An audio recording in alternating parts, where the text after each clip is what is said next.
जय श्री राधे।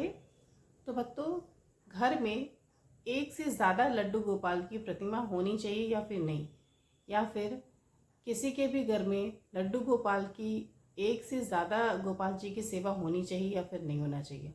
तो भक्तों, आजकल जो नया ट्रेंड है भक्ति में कि लोग अपनी इच्छा अनुसार बहुत सारे गोपाल जी लेके आते हैं, 2 गोपाल जी की सेवा करते हैं या फिर 3, या बहुत सारे ऐसे भी अच्छे सिद्धांतवादी भक्त हैं जो 2-4 से भी ज़्यादा गोपाल जी की सेवा करते हैं और बहुत भावपूर्ण तरीके से करते हैं और उनकी भक्ति काफ़ी सफल भी है। तो अगर हम भक्ति के सिद्धांतों के ऊपर प्रकाश डालें, नियम के ऊपर प्रकाश डालें, तो घर में किसी भी देवी देवता की एक से ज़्यादा प्रतिमा होना उचित नहीं है। और साथ में एक और नियम है कि किसी भी विग्रह की 8 इंच से बड़ी प्रतिमा घर में स्थापित करना वर्जित है, यानी कि मना है। ये अनुमति साधारण भक्तों को नहीं है। 8 या 9 इंच से बड़ी जो प्रतिमाएं होती हैं उनके लिए अनुमति है कि वो उनकी स्थापना सिर्फ मंदिर में ही की जानी चाहिए। लेकिन अभी हाल फिलहाल में जो ट्रेंड चला है बड़े गोपाल जी का, बड़ी प्रतिमाओं का, गोपाल जी या फिर जो राधा कृष्ण के भी बड़े विग्रह लोग घर पे स्थापित कर रहे हैं, उनकी सेवा कर रहे हैं। तो सेवा करना, पूजा अर्चना करना, भजन करना, इसमें वैसे तो कुछ भी गलत नहीं होता है। उसका फल हमेशा पॉजिटिव और अच्छा ही होता है। भक्ति उसके परिणाम स्वरूप भक्ति जो है सुदृढ़ होती है, पुष्ट होती है। लेकिन अगर हम सिद्धांतों के ऊपर प्रकाश डालें तो किसी के भी घर में एक से ज़्यादा गोपाल जी की प्रतिमा नहीं होनी चाहिए।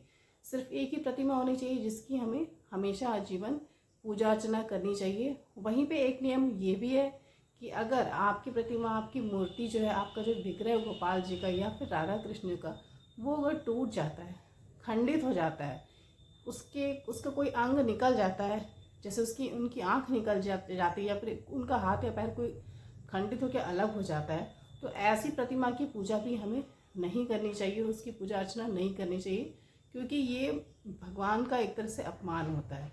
लेकिन आजकल लोग इसे दूसरे दृष्टिकोण से देखते हैं। लोग ये भी सोचते हैं कि जिस विग्रह की मैं इतने सालों से सेवा कर रही हूँ या कर रहा हूँ, तो उसे मैं घर से बाहर कैसे निकाल सकती हूँ। ये भी एक भाव है। और वाकई में किसी के भी साथ जब लोग रहने लगते हैं, उनकी सेवा करने लगते हैं, उनके साथ संग उनका बहुत लंबे समय तक होता है, तो उसे छोड़ना इतना आसान नहीं होता है।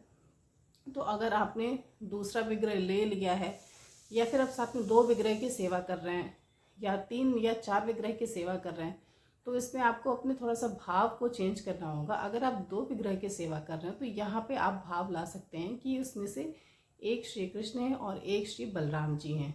जो नन्ही प्रतिमा होगी, छोटी प्रतिमा होगी, उससे आपको श्री कृष्ण मानना चाहिए, और जो थोड़ी सी उससे बड़ी प्रतिमा है उससे आपको बलराम जी मानकर उनकी सेवा करना चाहिए। तो इस तरह से हम अपने भाव को चेंज करके, अपने भाव को, अपने सोच को बदल के फिर हम सेवा करें तो हमें अपराध नहीं लगेगा या फिर कम लगेगा। वैसे भक्ति में बहुत सारे अपराध होते हैं, सारे अपराध से हम बच भी नहीं सकते हैं।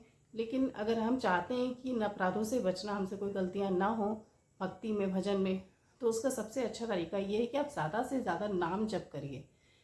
सारे भक्तों से गलती होती है, थोड़ी बहुत तो हो जाती है, अनजाने में ही होती है।